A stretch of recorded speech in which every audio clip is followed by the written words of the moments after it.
itariki 12 z'uku kwezi komite nkuru ya Amina yarandikiye umukuru ajejwe iperereza mu Burundi byari bivuye kuri itariki 17 z'ukwezi k'umunani hari nijoro cyane hari umuntu w'umuperereza yaje abaza muhiro wanje ivyo rero bidasanzwe jewe ko inzego z'umutekano bazikozemo nuko kuva ntango muze idosiye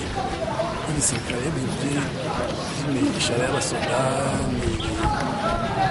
n'ibibazo bya z'abasirikare n'abapolisi baragize ingorane baranyagirije ko jewe n'ubuntu abasirikare aragira igihe bavuga yuko abandi bavuga ko ndiko ndabuka basaba abagwanyi kwa nkunda igihugu mbere ya tarike baravuga yuko jewe murani w'itunze abandema witwa Mireille ibintu byose nyuma y'uko ikibazo biteye ubwoba icyo nsaba jewe ni uko nk'ubu ndiko nkorana n'inzego z'umutekano ko hari ibintu turi turakorana ku byerekeye nyine bijya byo kuduhaye izo dusaba bitumvikana rero yuko ubu abantu boza bandondera kumva ndi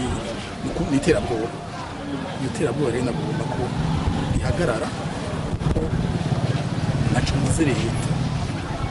ivyo mvuga leta iravyumva kandi turiko turakorana urumva rero ndamyita yuko boya yaje kubikora ni